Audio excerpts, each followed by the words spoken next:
O irmão Orson Peter Carrara, de Matão, São Paulo, e o convidado Marcos de Mário, do Rio de Janeiro, eles fazem uma verdadeira viagem na história do Espiritismo aqui no Brasil.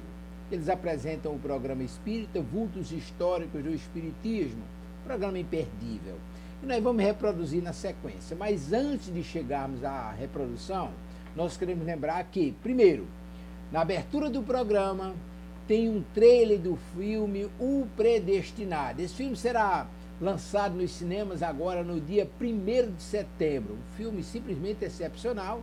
História do irmão ou do médico Dr. Fritz. Então, história excepcional. Então, esse trailer é justamente o convite para você nos acompanhar, mas, consequentemente, não perder esse filme no cinema. O filme é excepcional. Nós convidamos você para acompanhar ou para assistir nos cinemas. 1º de setembro, O Predestinado. Filme excepcional. E o trabalho que os irmãos Orson Peter Carrara, de Matão, São Paulo, e o convidado Marcos de Mário, do Rio de Janeiro, com a transmissão da web rádio Estação da Luz, é o filme que vamos apresentar agora, Vultos Históricos do Espiritismo, de Olindo Amorim. É o tema abordado pelos nossos irmãos. Nós convidamos você para essa viagem. Muitíssimo obrigado pela sua companhia e vamos ao programa. Não crie conflitos em si mesmo. Isso aqui é apenas uma passagem. Tudo sobre o milagre do deputado. Mas o tumor não está mais aí.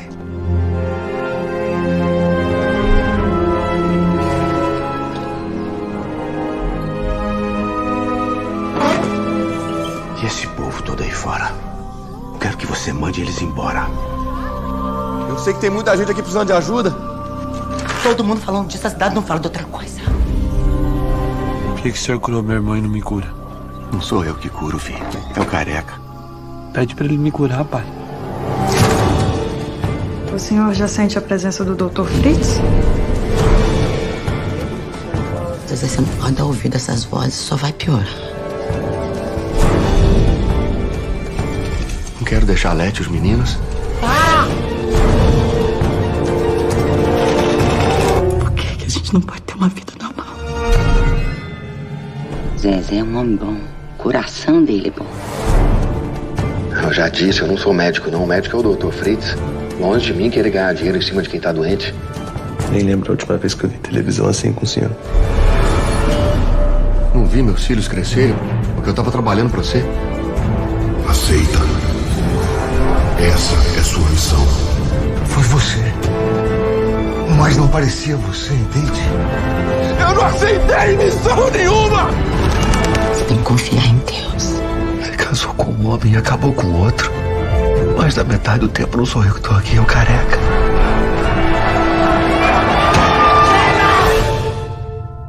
Tá cheio hoje, viu? Vamos começar o nosso trabalho.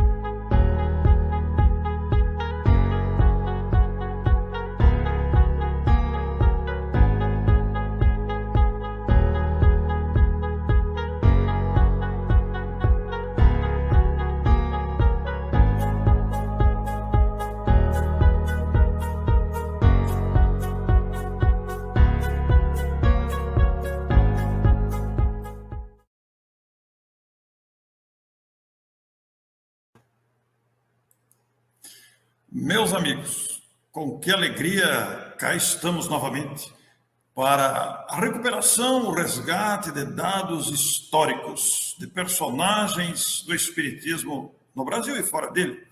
E hoje teremos a satisfação de falar do grande vulto Deolindo Amorim.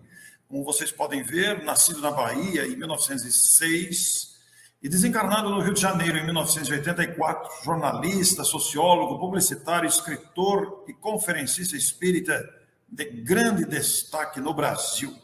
Esses resgates históricos, essas lembranças, esses vultos espíritas nós temos a satisfação de estar compartilhando, de estar conhecendo e conversando, dialogando, através do educador Marcos de Mário. Nesta série de lives, nesta série de gravações sobre vultos históricos espíritas, que você vai encontrar no meu canal de YouTube, na playlist Vultos Espíritas, estão lá essas pérolas gravadas com o educador Marcos de Mário, que tem destacado o aspecto da educação desses personagens. E é com Marcos que nós vamos conversar novamente nesta oportunidade tão valiosa. Olá, Marcos, que satisfação, que prazer. Olá, Orson, é um prazer também, uma grande alegria de estar aqui novamente com você e para conversar sobre um personagem do movimento espírita que foi, indiretamente, um dos meus grandes educadores, já que eu sempre acompanhei os escritos do Deolindo Amorim desde jovem, através da imprensa espírita, e acabei tendo a satisfação também de conhecê-lo aqui em vida. Então, vai ser uma grande alegria, um grande prazer.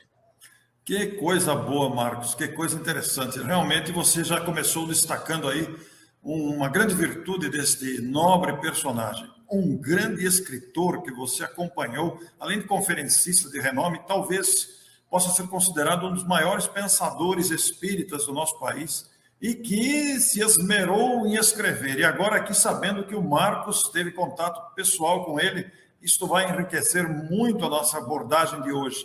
Então, Marcos, aí está um dado inicial, biográfico, apenas inicial, do Deolindo Amorim, mas deixo com você as palavras iniciais para falarmos desse grande personagem da história espírita do Brasil. Deolindo Amorim nasceu lá na Bahia, depois vai se radicar na cidade do Rio de Janeiro a partir de 1935.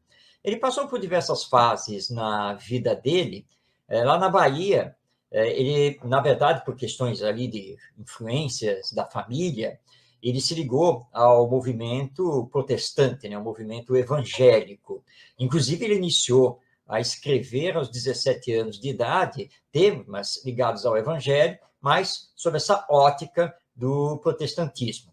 Mas ele não encontrava no protestantismo todas as respostas às dúvidas que ele tinha em vida.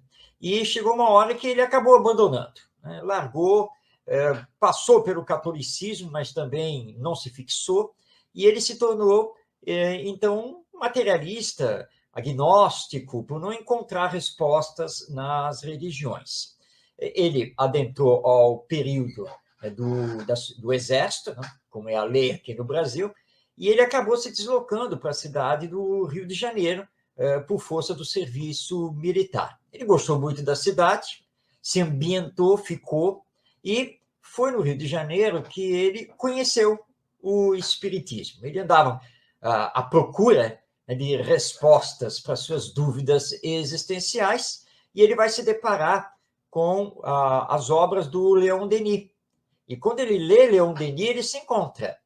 Aí ele recebe um convite e vai fazer parte do Centro Espírita Jorge Niemeyer, que fica no bairro da Vila Isabel, aqui no Rio de Janeiro, ou melhor dizendo, no bairro do Andaraí. São bairros muito próximos, e ele então vai para lá.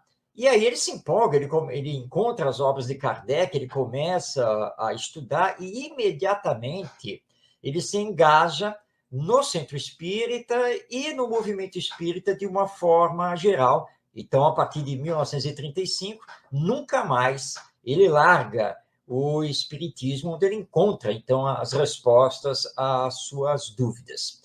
Deolindo foi um homem, assim, bastante trabalhador, dinâmico, mas muito humilde. Orson, Deolindo era tão humilde que eu conheci o Deolindo Amorim ali por volta de 1982. Eu me recordo bem, porque nós estávamos aqui em campanha financeira para o Centro Espírita, na época ao qual eu pertencia, e houve a oportunidade de fazermos um bazar beneficente numa loja no bairro de Copacabana, a famosa Copacabana do Rio de Janeiro. Eu estava lá, trabalhando como voluntário, eu estava até no caixa, e eu vi um senhor entrar na loja. Entrou, tá? De normal. E aí uma companheira foi lá e conversou com ele. Depois ela voltou, chegou para mim e disse, Marcos, tá vendo quem está aqui dentro da loja? Mas eu não conhecia pessoalmente Deolindo Amorim, não tinha ligado aquele senhor a um retrato dele. Eu olhei assim, não sei. Quem é que está aqui da loja que seja importante? Deolindo Amorim. Deolindo Amorim está aqui? Aí eu olhei assim para a loja, procurando, mas quem é, né? Cadê ele, né? E ela falou, aquele senhor ali, ele já estava com a idade, né, mais avançada. Aí que eu fixei realmente, é mesmo, é ele. E ela foi até ele e o trouxe para conversar comigo e me apresentou, né, já como educador, que tinha projetos e tal. E nós estabelecemos uma conversação ali. Agora, o Deolindo, Orson, ele estava assim, vestido de forma assim, bem informal, conversou com muita tranquilidade, disse assim para mim, ai, meu jovem, bom, naquela época eu era jovem, só para fazer a ressalva, né? Olha, vá lá no sábado no Instituto de Cultura Espírita do Brasil, e aí nós vamos conversar melhor sobre as suas ideias sobre educação. E eu fui, né, terminado o bazar, na outra semana, tal, eu fui. Cheguei lá, procurei, aí ele me recepcionou e tal, e aí foi uma surpresa. Na época, o Instituto de Cultura Espírita do Brasil funcionava na sede da União das Sociedades Espíritas do Estado do Rio de Janeiro, a UZERJ. Então, eu conversei com ele e tal, não sei o quê e tal, e aí eu fui sentar na plateia, né? E ele falou, não, vem aqui, fica do meu lado na mesa. Eu falei, eu vou ficar do... Que isso? Não, fica aqui.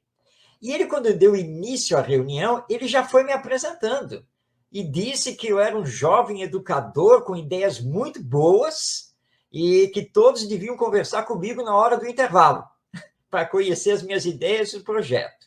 E foi um baque, né? Porque eu, muito jovem, né? Eu fiquei sentado do lado dele lá, falei, meu Deus, né? E olhando aquela plateia. E, Orson, assisti uma aula magistral, porque as palestras do Deolindo não eram palestras, eram aulas, com começo, meio e fim, com uma didática de excelência, um raciocínio profundo, mas ao mesmo tempo leve, porque ele sabia transmitir o conteúdo. E ali eu confesso que até hoje assisti grandes palestrantes espíritas, mas realmente aquela aula do Deolindo Amorim foi algo muito especial e que eu recordo até os dias de hoje. E Deolindo participou, em 1939, do lançamento, né, de todo o planejamento, organização, ficou à frente do primeiro Congresso Brasileiro de Jornalistas Espíritas. Ele é um dos fundadores da ABRAGE, da antiga ABRAGE, Associação Brasileira de Jornalistas e Escritores Espíritas. E em 1948, ele também participou da organização, de toda a realização, junto com Leopoldo Machado, Lins de Vasconcelos e outros, do primeiro Congresso Brasileiro de Mocidades Espíritas. Vai fundar o Instituto de Cultura Espírita do Brasil, o ICEB, no ano de 1957, e ainda deixou, né, vários livros publicados. Então, em linhas gerais, esse é o nosso Deolindo Amorim. Puxa, Marcos, eu fiquei imaginando aqui, porque você, em 1984, você não tinha 30 anos ainda. Então... Verdade, bem lembrado. Então, veja bem, você era muito jovem, realmente, desfrutar de uma oportunidade deste quilate, né, ao lado do grande Deolindo Amorim, em 1984, aliás, 1982, né? Ele Sim. Estava há 2 anos da sua desencarnação, estava já próximo da desencarnação, e você tem esse privilégio. E é interessante você citar que depois que ele conheceu a doutrina espírita, ele não abandonou mais e se tornou um dos grandes expoentes, cheio de entusiasmo, como você disse, era uma verdadeira aula ouvi-lo. Que coisa maravilhosa. E a vinculação ao jornalismo, ao Congresso, a ABRAGE, né, jornalistas espíritas, quer dizer, é todo um acervo de conhecimentos colocados e movimentados a partir e em favor da cultura espírita. Marcos, que privilégio você desfrutou de estar lado a lado com o grande Deolindo Amorim. Para você foi um estímulo muito grande, aquele momento ali junto ao lado dele, hein? É verdade. Sabe que antes desse encontro, em 1982, eu havia conversado com meu queridíssimo amigo Gerson Simões Monteiro, já retornado à parte espiritual, e eu estava iniciando, na verdade, os meus escritos. E eu entreguei uma série de textos ao Gerson, e pedindo que ele analisasse, né, fizesse uma avaliação se valia a pena publicar. Ele levou, e algumas semanas depois nós voltamos a conversar, e eu perguntei a ele, né, você leu os meus textos, e aí o que você achou? Ele olhou para mim e disse assim, ô Marcos, eu falei alguma coisa com você? Não. E eu estou aqui na maior ansiedade, porque as semanas estão passando e você nada de conversar comigo. Pois é, olha só, se eu não falei nada com você, o que você acha? Estão aprovados. Porque se eu não tivesse gostado, e eu disse isso a você, eu ia falar. Então eu fiquei quieto, porque aprovei, achei eles muito bons, você tem que continuar a escrever. E eu já encaminhei todos os seus textos ao Deolindo Amorim, e ele já vai publicar todos eles no jornal Mundo Espírita. O Deolindo, ele foi redator do Mundo Espírita, enquanto este esteve com a sua sede na cidade do Rio de Janeiro, e depois ele foi correspondente especial quando o Mundo Espírita foi absorvido pela Federação Espírita do Paraná, né, e passou a ser publicado lá em Curitiba. E aí aquilo foi para mim assim, mas, meu Deus, Deolindo Amorim, quer dizer, ele leu também, ele aprovou e vai publicar. E foi aí que eu comecei a minha carreira literária. Mas eu já conheci os escritos do Deolindo há muito mais tempo, porque eu sempre os li no Mundo Espírita, no Correio Fraterno do ABC, no Reformador, no Jornal Espírita, na Folha Espírita, porque o Deolindo foi muito ligado ao jornalismo, embora ele não tivesse feito, né? Sua formação não era em comunicação, sua formação, na verdade, era em sociologia, mas ele sempre se dedicou a escrever e sempre escreveu tanto para a imprensa leiga quanto para a imprensa espírita, então ele foi muito ligado a isso. E recordando aqui, depois da desencarnação dele em 1984, passado já um bom tempo, eu estava na Rádio Rio de Janeiro, que é uma emissora espírita, e estava com o Gerson Monteiro, e o Gerson pegou assim, um texto e me entregou para ler. Estava lá o texto. Na época ainda era datilografado, né? Eu me entregou o texto e disse, olha, eu não coloquei o nome, vê se você sabe quem foi que escreveu. É mediúnico. Tá bom. E comecei a ler o texto. Quando eu terminei, eu olhei para o Gerson e disse, olha, nem precisa ter o nome. Isto aqui é Deolindo Amorim. Na mosca. Foi recebido na reunião mediúnica do dia tal pela médium tal. Com certeza, assim que eu comecei a ler, meu Deus, esse é o estilo dele. Sabe por que eu posso falar isso, Gerson? Que eu sempre li Deolindo Amorim, sempre. Tá? Mês a mês, conforme os artigos dele apareciam na imprensa, eu estava lá lendo. Então, para mim, é um estilo inconfundível, não tem como. Eu consegui ainda conversar com o Deolindo mais algumas vezes, mas ele logo ficou adoentado, né? E aí nós tivemos um contato nesses 2 anos, por telefone, mais 1 ou 2 vezes lá no Instituto de Cultura Espírita do Brasil, mas aí ele teve que se despedir, né? Havia chegado o momento dele de retornar à pátria espiritual.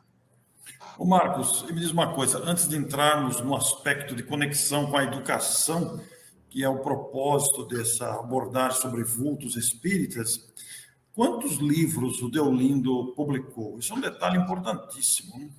É verdade, e que as novas gerações precisam conhecer essas obras do Deolindo. Vou citar algumas aqui do levantamento que eu fiz. Então, ele publicou O Espiritismo e as Doutrinas Espiritualistas, Espiritismo e Criminologia, Africanismo e Espiritismo, Ideias e Reminiscências Espíritas, O Espiritismo e os Problemas Humanos, e isso aqui na segunda edição teve a parceria do Hermínio Miranda, e O Espiritismo à Luz da Crítica. Esses foram livros publicados ainda em vida. Após a sua desencarnação, o nosso querido amigo Celso Martins fez uma série de outros livros, coletando os artigos, os textos de Deolindo que foram publicados na imprensa espírita. E aí nós vamos ter alguns outros títulos, mas são póstumos, né, dentro dessa reunião de textos feita pelo Celso Martim. Mas esses aqui são os livros principais publicados pelo Deolindo Amorim. Muito bem, Marcos. Eu estava querendo me lembrar aqui, você fez rapidamente uma cronologia da Associação Brasileira dos Jornalistas Espíritas, inclusive sobre os congressos. Em 1976, eu não consigo de memória me lembrar, mas houve um evento importante também com a participação de Deolindo Amorim em 1976, ou estou enganado? Sobre jornalismo. Sim, é isso mesmo. Na verdade, em 1976... houve o Congresso de Jornalistas e Escritores Espíritas em Brasília. E Deolindo estava à frente. Foi lá que surgiu a ideia de se criar, que se chamou na época da ABRAGE, né, Associação Brasileira de Jornalistas e Escritores Espíritas. E ele foi, então, o primeiro presidente da ABRAGE. A ABRAGE vai se transformar depois, no futuro, já sem o Deolindo, na ABRADE, Associação Brasileira de Divulgadores Espíritas, ou Divulgadores do Espiritismo. Então, foi lá, em 1976, que vai surgir a ABRAGE, com esse intuito, né, de reunir os jornalistas e escritores espíritas dentro de um mesmo ideal. Até onde as suas forças permitiram, o Deolindo ficou à frente dos destinos da ABRAGE, que tinha a sede na cidade do Rio de Janeiro. Muito bem, nós fizemos aqui uma introdução desse personagem da história do Espiritismo, palestrante de muitos recursos e muito conhecimento, escritor de talento, jornalista, pesquisador, com vários livros publicados. Agora, Marcos, onde entra a educação vinculada a Deolindo Amorim na nossa conversa aqui? Bom, vai entrar principalmente a partir de 1957, quando surge o ICEB, Instituto de Cultura Espírita do Brasil. Mas, na verdade, a história começa antes dessa inauguração do ICEB, porque existia antes, ele fazia parte, a Faculdade de Estudos Psíquicos, que não era uma organização espírita, é uma organização espiritualista, mas que promovia cursos sobre doutrinas espiritualistas e sua aplicação na vida. E o Deolindo Amorim já fazia parte dessa faculdade. Por força, né, de lei, né, porque a lei de ensino aqui no Brasil foi mudando, eles viram da impossibilidade de manter a faculdade, porque ela era uma faculdade livre, né, de cursos livres. Mas a legislação não permitia mais utilizar esse termo, né, faculdade. Então, depois de várias reuniões, eles resolveram, então, encerrar as atividades dessa Faculdade de Estudos Psíquicos, e aí surge, em 1957, o Instituto de Cultura Espírita do Brasil, o ICEB. E o Deolindo Amorim foi eleito seu primeiro presidente. E o ICEB tinha por finalidade promover cursos regulares de espiritismo e doutrinas espiritualistas. E o Deolindo, embora é impressionante isso, né? Você vê ele com uma atuação enorme no jornalismo, sem estar formado em comunicação, e você vê, então, a atuação dele no ICEB como um verdadeiro pedagogo, um verdadeiro educador, mas sem ter formação na área pedagógica. Porque o ICEB é caracterizado, desde essa época, em 1957, até os dias de hoje, por ser um instituto ligado ao espiritismo que promove cursos, aulas sobre o espiritismo e as doutrinas espiritualistas, a aplicação dos seus princípios, suas consequências. A reunião do ICEB era muito interessante, porque você não ia lá para assistir palestras, você ia lá para fazer parte de cursos e assistir às aulas desses cursos, que eram sempre desenvolvidos semanalmente. Por exemplo, na reunião que eu participei, que eu assisti o Deolindo, na verdade, ele estava fazendo mais uma aula do curso sobre o qual ele estava à frente. Então, o ICEB sempre trabalhou dessa maneira. E o Deolindo Amorim foi muito ligado ao Leopoldo Machado, que foi um grande educador, que inaugurou lá em Nova Iguaçu o Colégio Leopoldo. E Deolinda Amorim foi muito ligado também ao nosso José Herculano Pires, esse grande educador espírita brasileiro. Uma coisa que a maioria das pessoas não sabe, né? E eu vou mostrar aqui na tela, tá? Porque é muito importante. O Herculano Pires lançou e manteve, durante um certo tempo, a revista Educação Espírita. Herculano teve muita dificuldade na época, que era a década de 1970, de conseguir contribuições, né? Ou seja, que os espíritas escrevessem para a revista Educação Espírita. Mas um que não faltou a esse compromisso foi o Deolinda Amorim. E ele vai comparecer no número 2, na segunda edição da revista Educação Espírita. Olha ela aqui na tela, está aqui. Esse é o volume 2 da revista Educação Espírita, onde ele vai escrever, onde ele escreve, né, o artigo Concepção Espírita de Educação. Então, está no volume 2 da revista Educação Espírita. Esse volume 2, ele abrange os meses de julho e setembro de 1972. Nossa, eu confesso a você que esse artigo do Deolinda Amorim, Concepção Espírita de Educação, é um dos artigos mais belos, profundos e, ao mesmo tempo, leve de ler e entender a educação e a educação na visão espírita. Porque o que caracterizava os escritos do Deolinda Amorim era não ser um acadêmico, fazendo um monte de citações e isso, não. Ele ia direto e o artigo dele era igual às aulas que ele dava. Começo, meio e fim. Então, quando você lê esse artigo do Deolinda Amorim, não tem como você não saber o que é a educação espírita, né? A educação na visão espírita. Então, essa foi mais uma das contribuições, mais uma das ligações do Deolinda Amorim com a educação.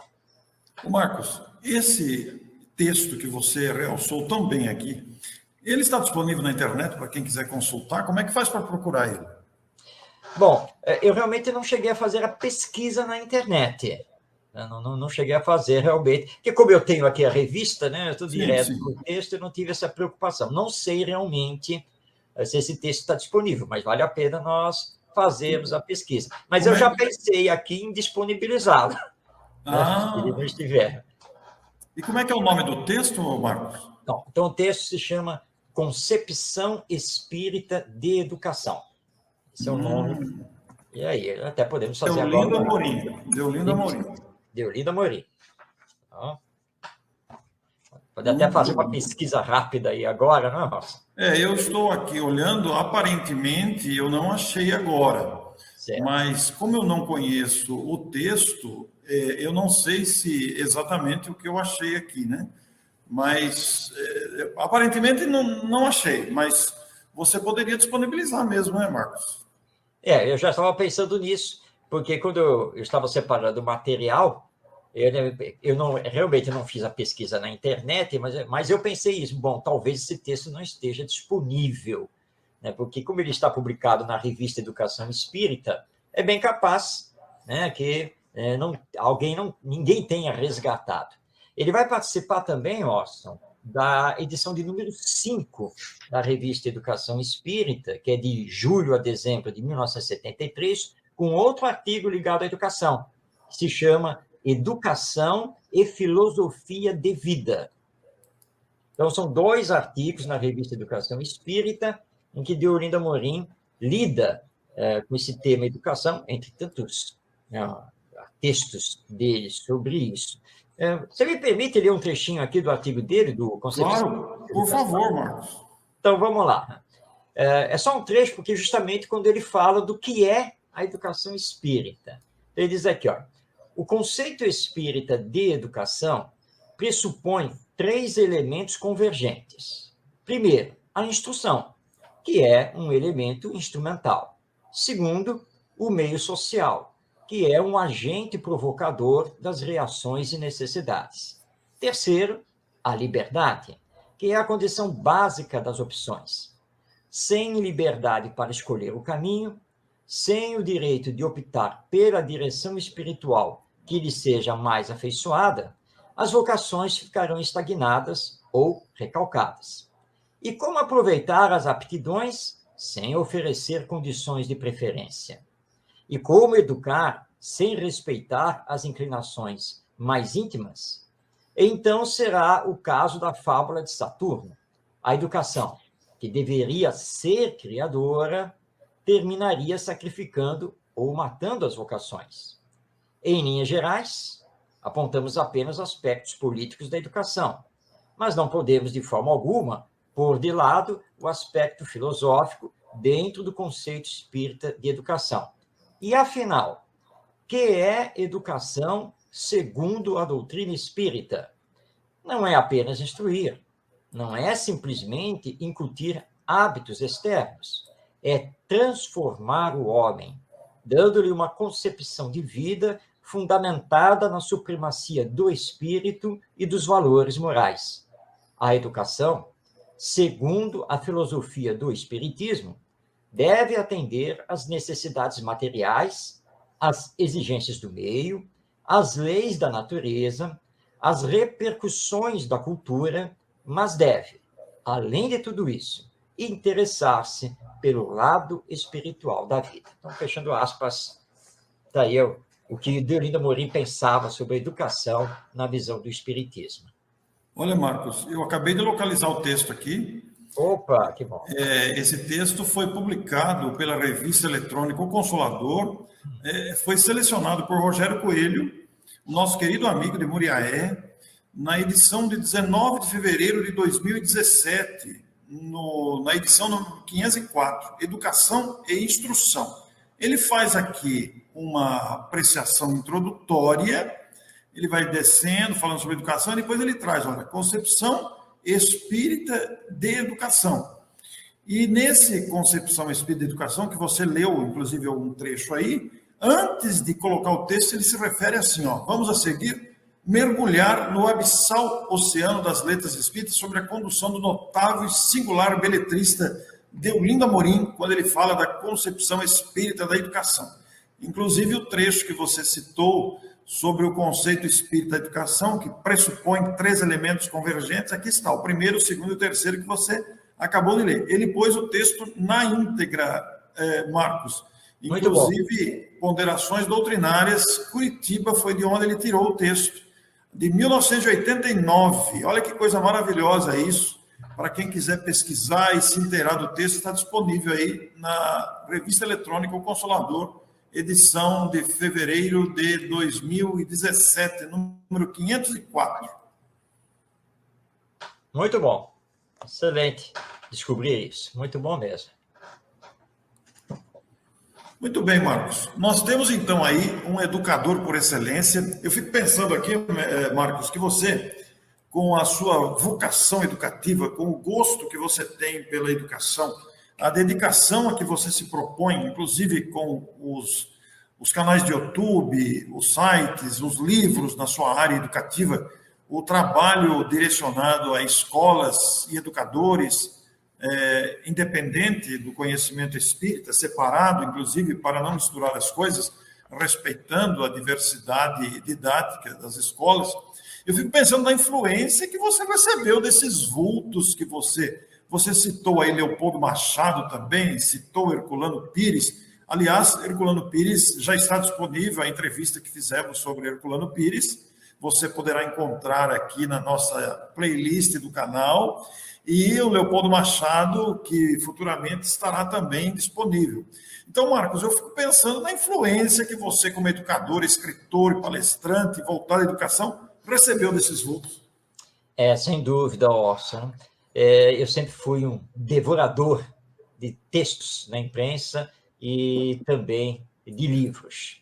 E eu sempre li muito os jornais e revistas espíritas, eu sempre acompanhei, na sua época como impressos, hoje, né, também online, né, e aprendi muito, realmente, sem dúvida, e a influência foi muito grande, né, e principalmente daqueles mais voltados à educação, embora eu sempre tenha lido de tudo, né, eu devorava as revistas e os jornais mês a mês, assim que eles chegavam. Eu fui um leitor assíduo do Reformador, do Jornal Espírita, da Folha Espírita, do Correio Fraterno do ABC, hoje apenas Correio Fraterno, e assim por diante. Não, sempre li. E por isso conheci, se eu posso dizer assim, vários vultos do movimento espírita através dessa imprensa, e alguns que também foram, escritores que também lançaram livros, através dos seus livros. Antes do meu irmão casar, nós tínhamos uma biblioteca imensa, que chegou, acho que ultrapassou os 3.000 títulos.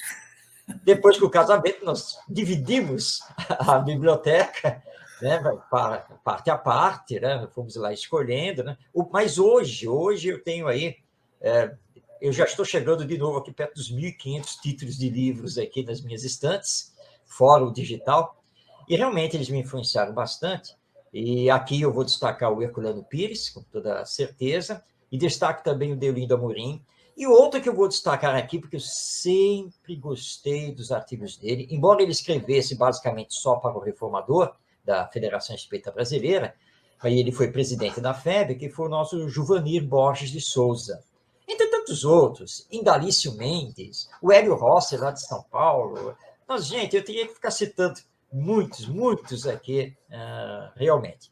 E o Herculano e o Deolindo me influenciaram muito dentro desse campo da educação, porque eles sempre foram muito didáticos, né? Uma visão bastante ampla, profunda, e eu devo muito a eles, sim, inclusive ter entrado definitivamente no campo da educação. Por isso que eu sempre incentivo as novas gerações a lerem. Tem que estudar, tem que conhecer, vamos mergulhar nessas obras, vamos procurar os textos mais antigos desses autores. É muito importante, porque nós não podemos ficar apenas com livros românticos e de autoajuda, que, aliás, proliferam atualmente dentro do movimento espírita. Eles têm a sua importância, mas eles não têm a profundidade, a magnitude desses escritos mais filosóficos, sociais, científicos e pedagógicos desses grandes autores que nós precisamos realmente resgatar. Aliás, você citou algo aí, Marcos, que é impossível não lembrar disso, né? Eu e Marcos de Mário nos conhecemos através das páginas da imprensa espírita. Nos identificamos muito na similitude das abordagens, dos textos que ambos publicávamos, e principalmente através do Correio Fraterno do ABC, na época em que publicávamos artigos juntos, e nos aproximamos por causa da similitude de abordagem. Sempre tivemos uma direção bastante conectada, né? Sempre fomos conectados na mesma forma de pensar, de escrever, no estilo das abordagens. Então, isso traz uma felicidade muito grande para todos nós. Ô Marcos, agora, você destacou a didática de Deolindo Amorim aí. Isso é o que mais te chama a atenção em Deolindo Amorim, considerando tudo que ele escreveu, que você teve a oportunidade de absorver? Seria esse o aspecto predominante que te chama mais atenção? Bem, é um aspecto realmente muito importante do Deolindo Amorim. Na aula que eu assisti dele, lá no Instituto de Cultura Espírita do Brasil, eu reparei que por trás, né, havia um quadro, né, um quadro de giz, que era bem grande, e eu vi que o quadro estava todinho escrito e dividido em 3 seções, né, o quadro. Mas eu, quando bati os olhos nele, não prestei muita atenção no seu conteúdo exato, né? Mas aí o Deolindo começou, então, a aula, e ele estava de costas para o quadro, e falando, sem nenhum tipo de anotação ali na mesa, nada. E falando. Mas eu, então, olhando para ele, porque eu estava de lado, eu podia ver o quadro por trás dele. E foi aí que eu comecei a perceber que o que estava anotado no quadro era o conteúdo da aula. Ou seja, havia todo um passo a passo didático, né, do conteúdo. E eu comecei a prestar atenção no que ele falava e o que estava escrito no quadro. Olha, ele falou 50 minutos. Falou exatamente tudo o que estava anotado no quadro, que era o roteiro da aula, sem olhar para o quadro, e sem ter nada anotado ali na frente dele. Ele fez de memória. E aí que eu percebi que a primeira parte do quadro era o início, era toda a exposição inicial da aula. O meio do quadro estava justamente com o miolo, né, a fundamentação daquela aula. E a terceira parte do quadro era a finalização, né, que ele fechava todo o pensamento. Foi impressionante, porque ele cravou os 50 minutos exatos e falou todo o roteiro que estava anotado no quadro, do começo, meio e fim. E ele se caracterizava muito nesse aspecto também nos seus escritos. Agora, uma grande coisa que nós podemos destacar aqui é que o Deolinda Amorim fazia questão de mostrar a diferença do espiritismo para outras doutrinas espiritualistas. E nisso ele era um verdadeiro mestre. Quando ele lança o livro Espiritismo e Africanismo, foi por causa das celeumas, das polêmicas que estavam vendo. Não que o espiritismo tem contato com o esoterismo, porque é um banda isso. Okay? E ele pegou e escreveu o livro e falou assim, olha, gente, desculpe, mas espiritismo é isto, tá? O africanismo, ou seja, todas as doutrinas oriundas da África, que vieram dos negros escravizados, elas são outra coisa. E depois ele vai lançar, né, o livro O Espiritismo e as Ideias Espiritualistas, onde ele mostra, claro, os pontos de contato, as convergências, como, por exemplo, a imortalidade da alma, a mediunidade, mas, filosoficamente, né, na questão da fundamentação doutrinária, aí ele mostrava, então, a separação que existia, porque o espiritismo é uma doutrina única e que não vai se confundir com as outras doutrinas espiritualistas. Mas sempre assim, ó, se você lê as obras do Deolindo, você vê que tem ali um planejamento didático. Era o estilo dele, tá? Que ele conseguia fazer os destaques e seguindo toda essa linha de raciocínio de ter uma explanação inicial, depois toda uma fundamentação e uma finalização. Então, esse aspecto se destaca bastante no Deolinda Amorim. Ô Marcos, e apesar do pouco tempo de convivência que você teve com ele, de assistir essa aula que você acaba de relatar agora, do quadro Negro às Costas, que ele apresentou completamente, você teve a oportunidade de fazer muitas perguntas a ele ou não? Ali no ICEB eu não tive oportunidade, porque o homem era absorvido por meio mundo lá. Realmente foi impossível conversar com ele naquela reunião, até porque quando deu o intervalo, né, porque ele terminou a aula dele, eles faziam um intervalo para um lanche, e aí era a aula já do outro curso, né, do outro tema. E ele simplesmente me largou lá, ele terminou a aula dele, voltou a me anunciar e disse, conversem com esse jovem. E pronto, e me largou ali. Mas eu tive a oportunidade depois de conversar com ele ao telefone, né? Conversei com ele mais de uma vez, tocando algumas ideias. Estive com ele, se não me engano, acho que mais uma vez lá no ICEB, mas no ICEB era impossível conversar com ele.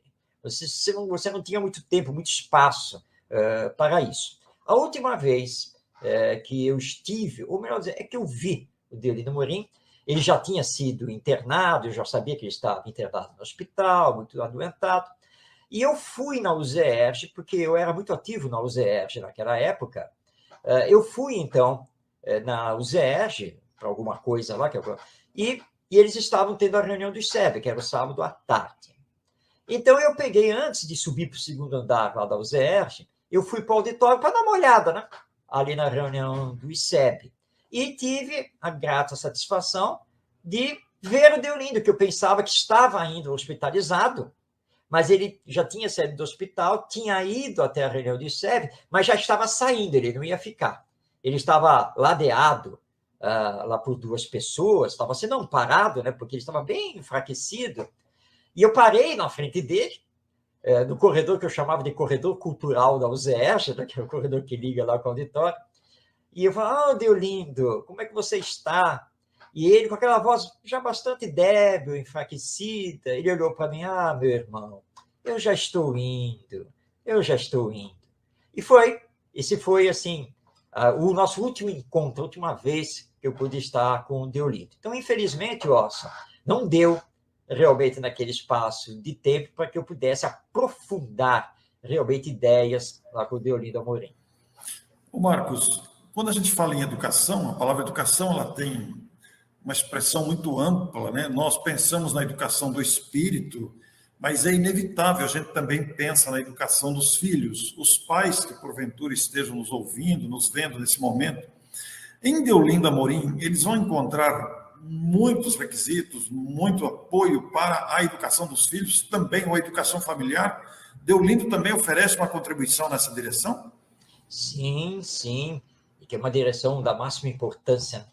Nós espíritas sabemos que a família, né, o lar, é a primeira escola e que os pais jamais devem abandonar os seus filhos. Mas como ele fala aqui nesse artigo, Concepção, né, aqui da educação espírita, nós precisamos, os pais precisam ter a sua visão voltada para o futuro. Porque nós espíritas nos compreendemos, enquanto seres humanos, como seres integrais e imortais, espíritos reencarnados. Então, os pais não podem esquecer disso à luz do espiritismo e voltarem seus esforços. Primeiro, para corrigir as más tendências que o espírito dos seus filhos esteja apresentando, que essa já é uma colocação de Allan Kardec em O Livro dos Espíritos. Segundo, trabalhar intensamente os valores morais, o desenvolvimento do potencial divino que todos nós temos. Porque eu venho falando isso já há muito tempo. O nosso problema aqui no Brasil, para nos situarmos na nossa nação, o nosso problema não é de ordem econômica, o nosso problema não é de ordem social, o nosso problema não é de ordem legislativa, não, o nosso problema é de ordem moral, porque largamos isso no campo da educação, tanto na família quanto na escola. Então, se nos debruçarmos nas obras do Deolindo Amorim, nós vamos ver essa grande preocupação dele. No livro O Espiritismo e os Problemas Humanos, aliás, essa é uma história interessante, porque esse livro foi lançado, se não me engano, em 1948, e depois passou o tempo, né? A primeira edição esgotou, né? E aí solicitaram ao Deolindo que ele fizesse uma revisão para que saísse a segunda edição. Foi interessante porque isso ele conversou comigo ao telefone, e ele disse assim, pois é, Marcos, você tem aí um exemplar desse meu livro, O Espiritismo e os Problemas Humanos? E eu disse a ele, tenho porque eu comprei num sebo uma vez, eu tenho sim. Ah, puxa, porque eu não tenho. Eu não tenho mais. A editora me pediu para fazer uma revisão, mas como que eu vou fazer a revisão se eu não tenho mais o livro? Porque você sabe, né? A gente vai dando, vai autografando, né? E quando eu vi, eu fui na minha estante, e agora que eu vi que eu não tenho mais o livro, eu falei, não, por isso não, se você quiser, eu lhe entrego o exemplar que eu tenho. Eu falei, não, fica aí com o seu exemplar, eu tenho muitos amigos, e eu vou ver com um deles aí, mesmo a biblioteca lá do SEB, então deve ter o livro, tá? E, de fato, ele não pediu o exemplar para mim. Então, e quando vai sair a segunda edição, o que acontece? Ele já estava adoentado. Então, ele faz toda uma revisão, mas não termina. A editora, que foi a editora Correio Fraterno, a editora, então, solicitou, após a desencarnação do Deolindo, que o Hermínio Miranda assumisse o resto da revisão. O Hermínio, então, o que ele fez? O Hermínio pegou, terminou a revisão e escreveu uma segunda parte. E aí a segunda edição do Espiritismo e os Problemas Humanos, na verdade, já é uma edição conjunta do Deolindo Amorim com o Hermínio Miranda. Nessa obra, Deolindo faz um estudo magistral das causas dos problemas do homem e da humanidade. E ele vai para a educação, ao mostrar que a educação tanto é a causa, quando você larga a mão de trabalhar o espírito imortal e o desenvolvimento dos valores morais, mas como também é a solução, quando você, então, novamente adentra por esse caminho. Então, é uma obra indispensável para os pais. Poxa, mas que situação extraordinária, que dupla, hein? Hermínio Miranda e Deolindo Amorim, que dupla, meu Deus do céu. Bom, Marcos, eu farei uma divulgação específica desse trechinho aqui, eu vou cortar esse trechinho depois de ser exibido para divulgar especificamente essa sua extraordinária citação. Agora, Marcos, você, voltando ainda aos personagens que você citou aí, agora incluindo Hermínio Miranda, e você que é um grande estudioso de Pedro de Camargo, nosso Vinícius, que, aliás, tem também a nossa entrevista sobre Vinícius disponível para você que está nos assistindo. Você sente uma conexão entre os dois? Ah, tem. E é interessante que eu também conheci o Hermínio Miranda, tá? Também tive uma amizade com ele. Hermínio, inclusive, me surpreendeu uma vez, porque nós estamos fazendo uma feira do livro espírita no Largo da Carioca, que é no centro da cidade do Rio de Janeiro. E eu estava do lado, assim, né, da banca, né? Estava assim do lado, e eu estava arrumando os livros, tirando poeira. Foi logo cedo, devia ser umas 10 da manhã, alguma coisa assim. E alguém me tocou assim no ombro, e eu me virei, era o Hermínio Miranda. Mas o Hermínio estava assim, todo despojado, estava até com sandália no pé, uma havaianas. Tá? Oi, Marcos, tudo bem? Oi, Hermínio. E tive ali um diálogo com ele, aí ele se despediu, foi embora, entrou lá para a Rua do Ouvidor. Tá? Aí eu me virei, e os outros companheiros, assim, não, o pessoal que estava lá, todo mundo voluntário, né? Olharam para mim e disseram, quem era o Marcos, que você ficou aí conversando? E, gente, desculpa, era o Hermínio Miranda.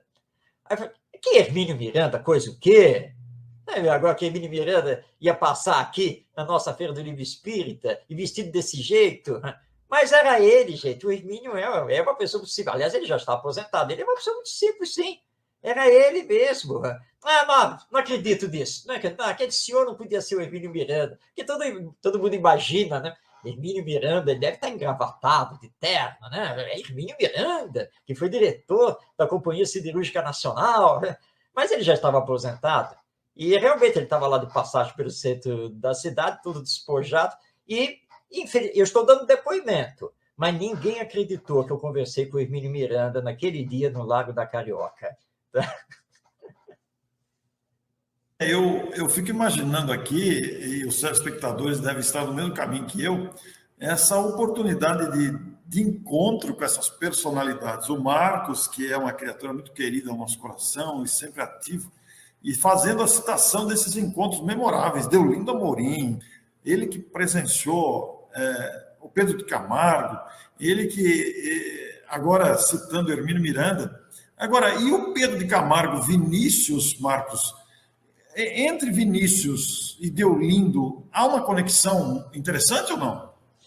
Todos eles têm conexão, sabe? Embora o Pedro de Camargo fosse de São Paulo, capital, e o Deolindo radicado no Rio de Janeiro, que eu saiba, eu nunca encontrei nada dizendo que eles pessoalmente se encontraram, mas com certeza os dois, muito atuantes na imprensa espírita, provavelmente devem ter trocado alguma correspondência, algumas ideias, e você vê que a concepção espírita de educação do Deolindo é a mesma concepção do Pedro de Camargo. O Herculano Pires, na revista Educação Espírita, cita o Pedro de Camargo como se o Pedro de Camargo fosse um ícone dele, Herculano Pires.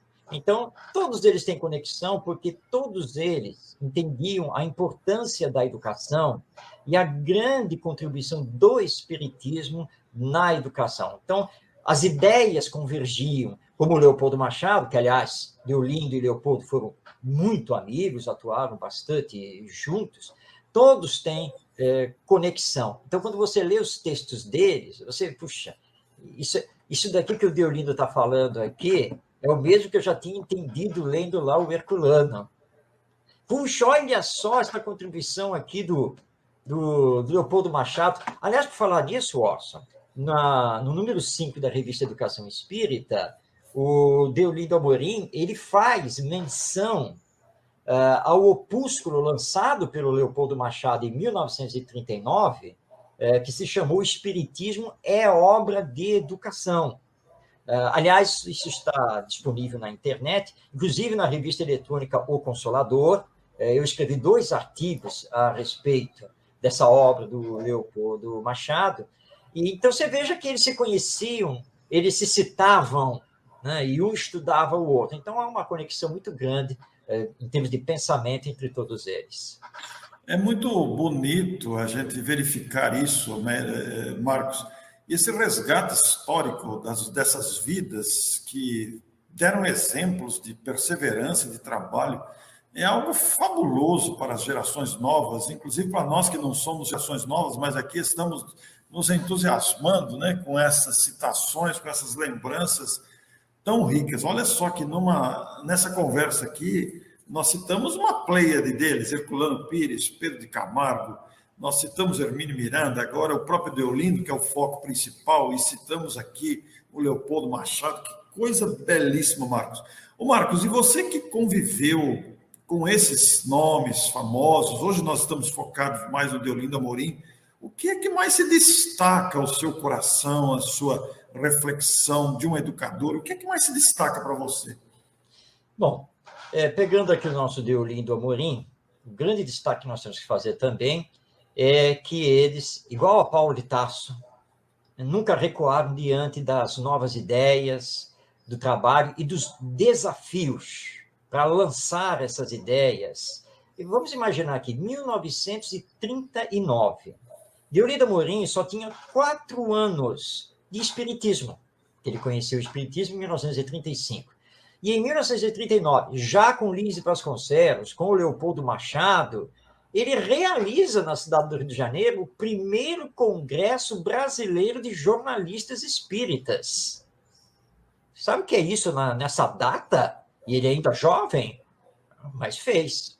Eles continuam o trabalho, e o que vai acontecer? 9 anos depois, em 1948, e amargando muitas discussões dentro do movimento espírita, inclusive faltou apoio de federativas, mas eles realizam o primeiro Congresso Brasileiro de Mocidades Espíritas, que é um marco do movimento espírita.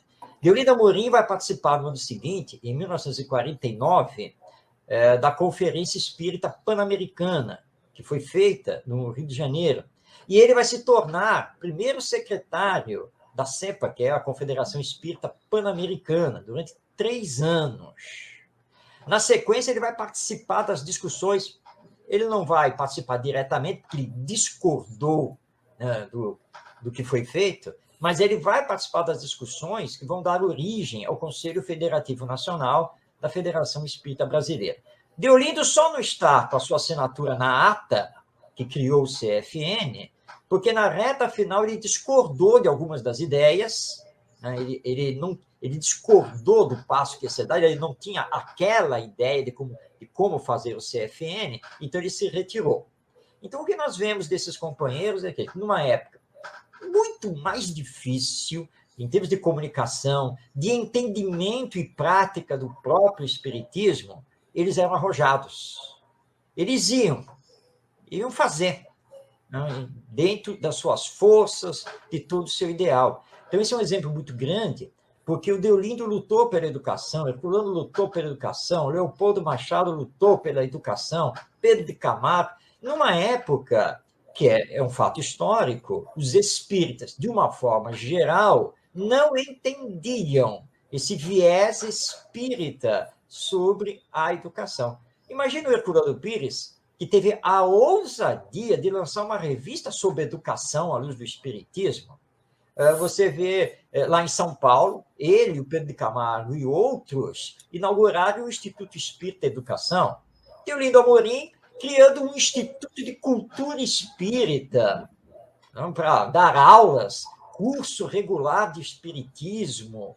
Então, realmente, para nós, tem um grande significado, porque são ícones que pegaram da charrua, né, e vamos em frente. A Terra não está preparada, mas nós vamos prepará-la, faça sol ou faça chuva. Então, isso nós temos que destacar neles.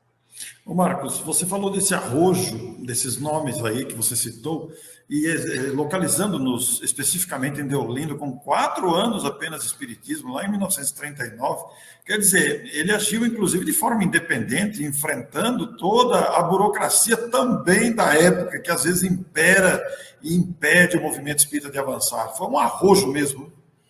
Ah, com certeza. E mesmo lá em 1976, quando vai ser criada a Abrage, a nossa Associação Brasileira de Jornalistas e Escritores Espíritas, ainda era um arrojo. Ainda era porque havia muita discussão, haviam companheiros que confundiam o espiritismo com outras coisas, mas ele via na Abrage aquela possibilidade de aglutinar, de unir, né, de fazer uma convergência sobre o que era realmente o espiritismo e a importância da imprensa, né, do jornalismo espírita. Então, nós devemos muito ao Deolindo Amorim, e só para situar os que estão aí nos assistindo, além de toda essa atuação dele no movimento espírita, ele foi funcionário público do Ministério da Fazenda, mas ele foi membro também da Academia de Letras do Estado do Rio de Janeiro, da Sociedade Brasileira de Filosofia, do Instituto Histórico e Geográfico da Bahia, já que ele era baiano, e foi membro da nossa famosa ABI, que é a Associação Brasileira de Imprensa. Olha só, que coisa maravilhosa! E então nós devemos muito ao nosso Deolindo Amorim e a todos esses outros vultos da sua época. Muito bem, Marcos. Marcos, nós temos mais 2 minutos. Eu quero deixar para você o momento final de alguma coisa, de algum detalhe, alguma informação que você gostaria de acrescentar. Fique à vontade, Marcos. E depois você já pode se despedir do nosso público. Bem, eu agradeço por esta oportunidade e quero aproveitar este momento para agradecer a ele, o Deolindo Amorim, pela minha formação espírita e educacional.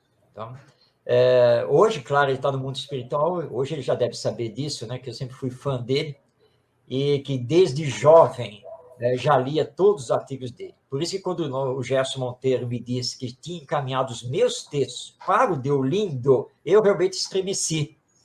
Porque tudo bem, o Gerson Monteiro aprovar, tudo bem, porque o Gerson era amigo, mas Deolindo Amorim aprovou os meus textos. E isso foi um grande incentivo para que eu começasse a escrever. E durante muito tempo eu fui colaborador também com os meus textos do jornal Mundo Espírita e aí de tantos outros. Então eu deixo aqui meu preito de gratidão ao Deolindo Amorim por tudo que ele fez, pelos seus escritos e por ter me reforçado as minhas próprias ideias, os meus ideais à luz do Espiritismo. A você, Deolindo, onde você estiver, com suas atividades, seus trabalhos, provavelmente ainda no mundo espiritual, que Deus lhe abençoe e muito obrigado pelo seu auxílio a este pobre escritor aqui, a esse pobre conhecedor do Espiritismo. Muito obrigado por tudo, que Deus lhe abençoe, e a todos que estão aqui nos assistindo, muita paz nos nossos corações. Muito bem, Marcos de Mário, esse nobre amigo que tem disposto o seu tempo para esse resgate desses vultos espíritas expressivos que não podem cair no esquecimento.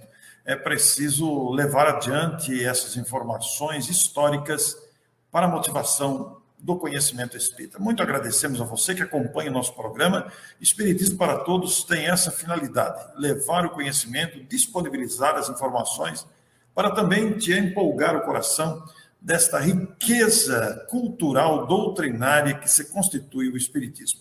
Conheça, você vai ficar encantado, vai ficar admirado, empolgado com as informações trazidas pelo Espiritismo e os ícones tocados por esse ideal que se dedicam e fazem dela essa doutrina conhecida, consoladora e altamente educadora. Muito obrigado e até a próxima oportunidade. Muito obrigado, Marcos de Mário.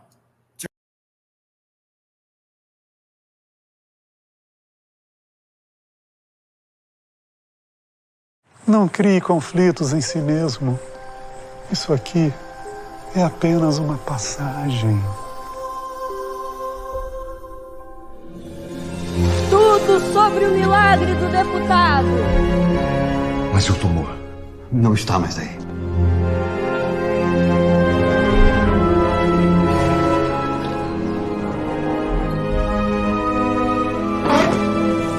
E esse povo todo aí fora? Quero que você mande eles embora. Eu sei que tem muita gente aqui precisando de ajuda. Todo mundo falando disso, a cidade não fala de outra coisa. Por que o senhor curou meu irmão e não me cura?